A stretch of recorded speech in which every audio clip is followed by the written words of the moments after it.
You've presented a case where there are a wide range of interactive problems, and that if we do not prioritize, we can keep going all over the map and chasing tails all the time. So that I often tend to be very clear with the prioritization and say to somebody, look, I know if this is all we do, you're going to be unhappy because you're going to feel that I'm not looking at you as a complete person. So let's divide our session up. But let's spend no more than 20 minutes on other issues of the week.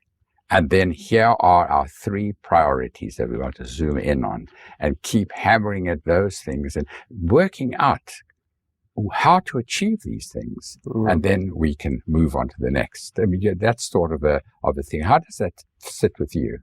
Well, it sounds a little bit too rigid in terms of dividing the session into 3. Or something like that. But I think the general tendency, I think, is right, that I probably need to do some more focusing on the main task at this point. But the other thing is, I think she struggles with anxiety.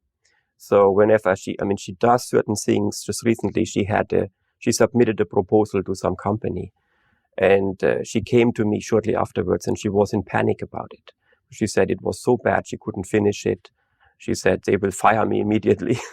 But the result was they actually didn't. They liked it, and it needed more improvement. And so she struggles with anxiety in relation to those things. So then we end up talking about this and not so much about how to actually proceed with her job search. Okay, now on the issue of rigidity, it's an important point that you raised there. When I speak about dividing it up, I don't mean that this is it.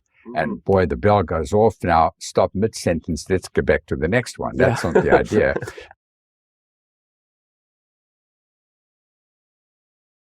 It's funny, if you were to ask me to give a title for this particular case thus far, I'd call it The Teacher, meaning it seems to me that she is a teacher.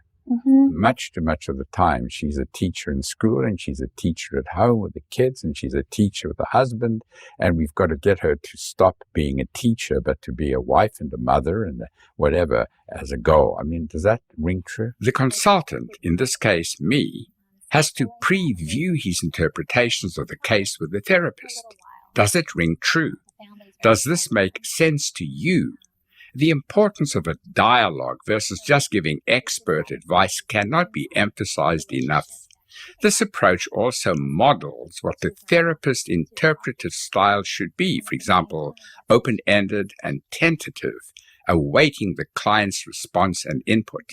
That has been a struggle. I have asked her maybe to let go of the homework part with her foster child. She just can't.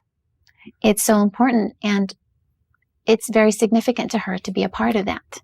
You know, she is a teacher. Her mother was a teacher. She knows what she's talking about.